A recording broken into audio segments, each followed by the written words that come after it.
Halo semuanya, bertemu lagi dengan saya di channel saya Pak Hitam.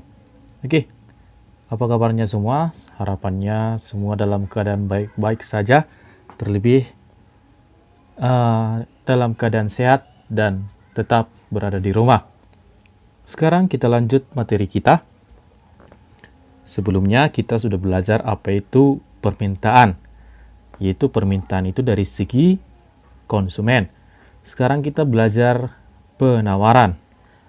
Penawaran itu kita lihat dari segi produsen. Oke, kita mulai.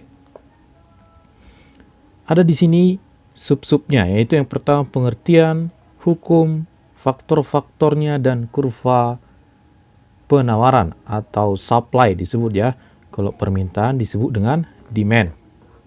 Oke, sebelum kita lanjut, ketika kalian menonton video ini, nanti di kolom komentar dibuat daftar absennya, sebutkan namanya dan kelasnya. Oke, kita masuk pengertiannya. Supply atau penawaran adalah sejumlah barang yang ditawarkan oleh produsen pada tingkat harga dan waktu tertentu, ya.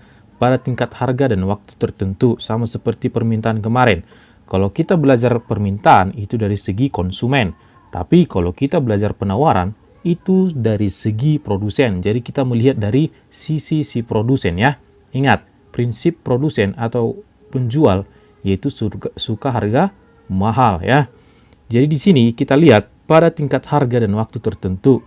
Ketika harga barang itu murah, pasti produsennya menjual sedikit karena keuntungan mereka akan sedikit. Tapi ketika harganya tinggi, pasti mereka menjual banyak gitu ya. Dan waktu tertentu sama seperti ketika hari-hari biasa, otomatis barang yang diminta atau yang dibeli konsumen pasti sedikit. Tetapi ketika hari-hari besar, pasti banyak barang yang diminta. Begitu juga dengan produsen, pasti mereka menawarkan dengan jumlah yang besar. Oke? Dari pengertian penawaran tersebut, maka muncullah yang dinamakan hukum penawaran. Seperti yang kemarin ada hukum permintaan. Ayo, masih ingat semua kan apa hukum permintaan? Oke, mudah-mudahan masih diingat. Hukum penawaran, yaitu di mana kita lihat hukum penawaran. Ketika harga naik, maka jumlah barang atau jasa yang ditawarkan oleh produsen atau penjual akan banyak. Begitu juga sebaliknya, ketika harga barang atau jasa rendah, maka jumlah barang atau jasa yang ditawarkan akan sedikit. Dari hukum penawaran tersebut dapat kita lihat bahwa hubungan harga dengan jumlah barang yang ditawarkan yaitu berslope positif atau berbanding lurus ya. Ingat, berslope positif atau berbanding lurus. Kalau permintaan berslope negatif dan berbanding terbalik. Oke. Dari hukum penawaran itu dapat kita lihat bahwa hubungan harga dengan jumlah barang yang ditawarkan oleh produsen yaitu berslope positif atau berbanding lurus. Kenapa dikatakan berslope positif atau berbanding lurus? Oke, kita lihat. Karena dapat kita lihat di mana ketika harga barang naik, maka jumlah barang yang ditawarkan banyak. Lihat panahnya menuju kemana ya. Harga menuju ke atas, jumlah barang juga menuju ke atas. Dari situ bisa kita simpulkan antara harga dan jumlah barang yaitu berbanding lurus atau positif. Begitu juga sebaliknya ketika harga turun. Oke, bisa dipahami ya hukumnya. Oke, sekarang kita masuk apa-apa saja faktor-faktor yang mempengaruhi tinggi rendahnya jumlah barang dan jasa yang ditawarkan oleh produsen. Kita masuk faktor-faktornya. Ada 6, yaitu harga barang lain, biaya produksi, anggapan harga, pajak, subsidi, dan teknologi. Oke, ini dia ya 6-nya. Faktor-faktor demand kemarin apa? Masih ingat semua ya? Oke, kita kuliti satu-satu dari harga barang lain. Harga barang lain sama seperti yang di permintaan, ada dua, substitusi dan komplementer. Barang substitusi adalah barang pengganti. Contohnya yaitu beras dengan jagung. Saya mengambil contoh kemarin, tapi ini konsepnya dari penawaran atau dari segi produsen. Ketika harga beras naik, maka penawaran akan beras pasti tinggi, ya. Sehingga penawaran akan jagung pasti sedikit dan lama-kelamaan harga jagung pun akan turun. Gitu dia ya. Jadi ketika harga beras itu naik, produsen akan menjualnya atau menawarkannya dengan yang tinggi. Tapi kita lihat barang penggantinya jagung, maka pasti ditawarkan sedikit. Maka karena tidak ada yang membeli jagung, maka lama-kelamaan harga jagung akan turun. Oke, sekarang kita masuk barang komplementer atau barang pelengkap. Di sini saya ambil contoh yang kemarin juga ya. Contohnya mobil dengan bensin, di mana mereka saling melengkapi. Tidak mungkin mobil berjalan tanpa ada bensin. Ya. Sama ambil contoh seperti permintaan kemarin. Saya ambil contohnya ya. Tapi ini dari segi produsen atau penjual. Dari contoh bisa kita lihat, mobil dengan bensin merupakan barang yang saling melengkapi. Ketika harga mobil naik, maka penawaran akan mobil akan tinggi. Seperti hukumnya tadi. Begitu juga dengan penawaran akan bensin akan mengalami atau ikut naik ya. Karena mereka saling melengkapi. Ketika penawaran mobil tinggi, otomatis penawaran bensin juga akan tinggi. Oke. Ini dia faktor yang pertama, yaitu harga barang lain. Sekarang kita masuk faktor yang kedua, yaitu biaya produksi. Biaya produksi merupakan biaya yang dikeluarkan oleh produsen dalam menghasilkan barang dan jasa. Besar kecilnya biaya yang dikeluarkan oleh produsen itu berpengaruh terhadap jumlah barang yang dihasilkan oleh produsen ya. Ketika biaya produksi dalam menghasilkan barang dan jasa itu tinggi atau mahal, maka jumlah barang yang dihasilkan oleh produsen pasti sedikit. Begitu juga sebaliknya ketika biaya produksi murah atau kecil. Contohnya, Pak Hendra dalam menghasilkan 10 unit buku, diperhatikan ya, dipahami bagus-bagus contoh yang saya katakan ini. Contohnya, Pak Hendra dalam menghasilkan 10 unit buku perlu biaya Rp 1.000 per unit. Maka dia mengeluarkan biaya Rp 10.000 untuk mendapatkan 10 unit. Ya, 1.000 dikali 10. Suatu ketika biaya produksinya naik atau biaya dalam menghasilkan 1 unit buku naik menjadi 1.500 ya. Dari 1.000 menjadi 1.500. Maka dengan harga tersebut Pak Hendra hanya bisa memproduksi sebesar 6 unit buku. Itulah pengaruh biaya produksi terhadap besar kecilnya jumlah barang yang ditawarkan. Sekarang kita masuk faktor yang selanjutnya, yaitu faktor anggapan harga. Ya, anggapan harga ada juga di permintaan ya, tapi ini beda. Kalau dalam penawaran, anggapan harga atau ramalan harga atau perkiraan itu sama saja. Anggapan harga atau ramalan merupakan kejadian yang belum pasti terjadi. Jadi maksudnya yaitu masih dalam perkiraan atau hayalan. Ramalan ini berpengaruh terhadap jumlah barang yang ditawarkan oleh produsen ya. Ingat, kita melihat dari sisi produsen. Coba kita lihat penjelasannya. Ketika diperkirakan harga barang bulan depan akan naik, maka jumlah barang yang ditawarkan produsen hari ini akan sedikit. Begitu juga sebaliknya ketika diperkirakan harga barang turun. Contohnya, diramalkan atau diperkirakan harga gula bulan depan atau bulan Mei akan naik menjadi Rp 30.000 per kilogram, di mana saat ini kita ketahui harga gula sekarang adalah Rp 20.000. Melihat hal itu, produsen atau penjual akan menjual barangnya sedikit hari ini atau bulan ini, karena mereka beranggapan kalau mereka jual di bulan depan, maka mereka akan mendapatkan untung yang lebih banyak. Ingat prinsip produsen, suka harga mahal. Oke, begitu juga sebaliknya, ketika diramalkan harga turun, bagaimana penjelasannya? Kerjakan ya masing-masing di kolom komentar. Setelah kalian menulis absen, kerjakan di kolom komentar. Saya tunggu.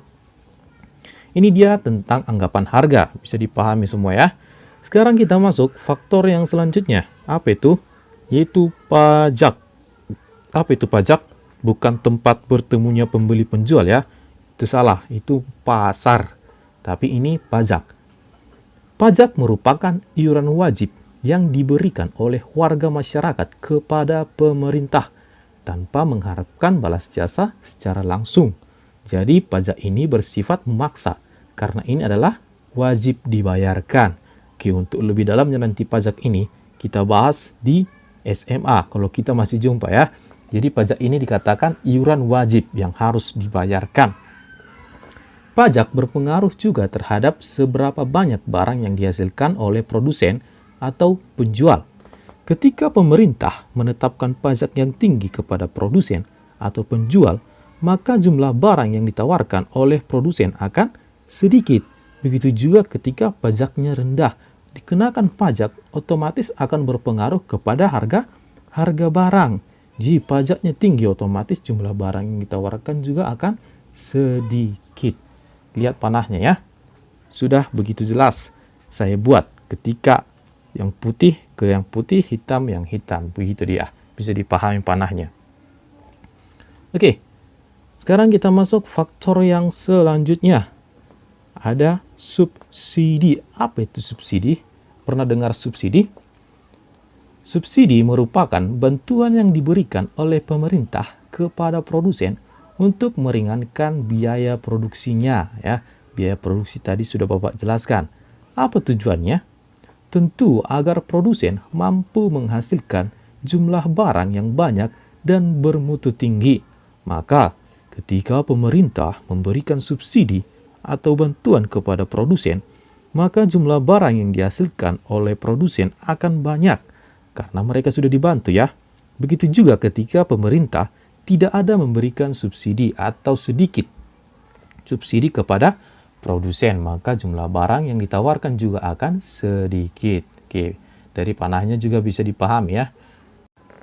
Oke, sekarang kita masuk faktor yang terakhir adalah teknologi, di mana teknologi merupakan faktor yang tentu bisa meningkatkan jumlah barang yang dihasilkan oleh produsen. Tentu ya, semakin canggih teknologinya, teknologi maksudnya mesin-mesin yang digunakan oleh produsen dalam menghasilkan barang dan jasa. Ketika teknologi yang digunakan oleh produsen dalam menghasilkan barang itu canggih atau berteknologi tinggi, maka jumlah barang yang dihasilkan oleh produsen akan banyak. Begitu juga ketika teknologi atau alat yang digunakan oleh produsen itu rendah atau masih manual, maksudnya manual masih menggunakan tenaga manusia, maka barang yang dihasilkan akan lebih sedikit. Oke, inilah dia faktor-faktor dari penawaran atau supply. Ingat ya, ada 6. Harga barang lain, biaya produksi, anggapan harga, pajak, subsidi, dan teknologi. Sekarang kita masuk yang selanjutnya, yaitu kurva supply atau kurva penawaran. Kurva penawaran adalah kurva yang menggambarkan fungsi antara harga dengan jumlah barang atau jasa yang ditawarkan. Perubahan harga barang atau jasa itu sendiri akan berpengaruh terhadap pergerakan sepanjang kurva penawaran. Ya, pergerakan di sepanjang kurva penawaran, di mana kurva penawaran itu bergerak dari kiri bawah menuju kanan atas. Ya, jadi pergerakan itu hanya di sepanjang kurva, dan yang mempengaruhi pergerakannya adalah harga barang itu sendiri. Coba kita lihat, price adalah harga, Q atau quantity adalah jumlah. Ketika harganya di A, maka jumlah barang yang ditawarkan di A juga. Ketika harga barangnya naik, maka jumlah barang yang ditawarkan juga akan mengalami kenaikan. Jadi kurva penawaran itu bergerak hanya di sepanjang kurva tersebut. Oke, inilah dia kurva penawaran atau supply. Di sini saya akan memberikan cara cepat untuk mengingat apa-apa saja yang menjadi faktor-faktor dari demand dan supply yang sudah kita pelajari kemarin. Apakah kalian masih ingat? Ayo, apa kemarin faktor-faktor dari demand dan apa yang barusan saya jelaskan dari faktor-faktor supply? Oke, ini dia chartnya. Oke, di sini kita lihat faktor demand ada 5, harga barang lain, selera, jumlah penduduk, anggapan harga, pendapatan. Ingat saja, har, sel, jumpa, pen. Ya. Harga barang lain, sel, selera, jumlah penduduk, a, anggapan harga, pen, pendapatan. Ya, ingat ya, har, sel, jumpa, pen. Oke, untuk penawaran ada juga har, biang, pasu, tek. Ya, hati-hati bilang biangnya ya. Har, harga barang lain.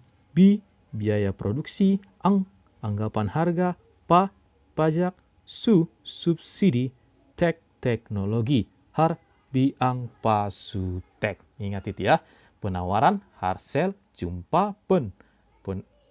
Permintaan, harsel, jumpa, pen. Penawaran, har, biang, pasu, tek. Oke. Sekian materi kita tentang penawaran. Harapannya bisa dipahami tentang permintaan dari segi konsumen, penawaran dari segi produsen. Oke, akhir kata saya ucapkan terima kasih, bujur melala, oras.